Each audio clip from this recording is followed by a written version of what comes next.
Bonjour et bienvenue dans ce premier numéro d'Apprendre et Entreprendre. Aujourd'hui, nous allons parler des factures d'avoir dans les entreprises. Qui ne s'est pas déjà trompé dans sa facturation? Et dans ce cas, que faut-il faire? On a tous vaguement entendu parler d'avoir obtenu dans un magasin pour ramener une chemise trop grande ou trop moche, tout simplement. Un avoir est-il un simple reçu de caisse?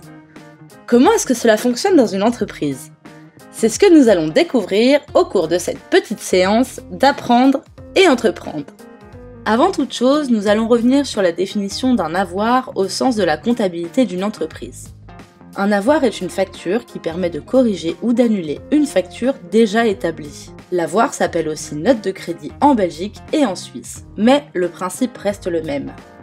Une facture augmente votre chiffre d'affaires, un avoir au contraire le diminue. Dans quelle situation doit-on établir un avoir? Pour annuler totalement une facture, on parle d'un avoir total ou d'un avoir pour annulation. On fait ce type d'avoir en vue de refaire une facture erronée ou bien lorsque la facture fait doublon avec une autre par exemple. Pour annuler une partie d'une facture, d'une livraison de marchandises ou de prestations, on parle d'un avoir partiel ou d'un avoir commercial. Il peut s'agir d'un geste commercial à la suite d'un litige, d'une marchandise non livrée ou défectueuse, ou encore de la rectification d'une erreur de prix ou de quantité.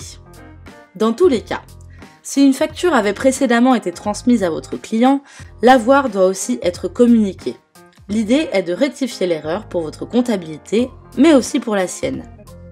Il ne faut pas adresser un avoir s'il s'agit d'une erreur interne et qu'aucune facture n'a encore été transmise au client. Tous les avoirs doivent être communiqués à votre expert comptable en fin de période, au même titre que les factures. Le total des avoirs sera soustrait de votre chiffre d'affaires pour les déclarations de TVA et d'impôts. Nous espérons que le sujet des avoirs est un peu plus clair pour vous. Si vous souhaitez en savoir un peu plus au travers de la solution de facturation ClickFacture, c'est ici. Un petit pouce bleu n'est pas de refus non plus. À très bientôt sur Apprendre et Entreprendre.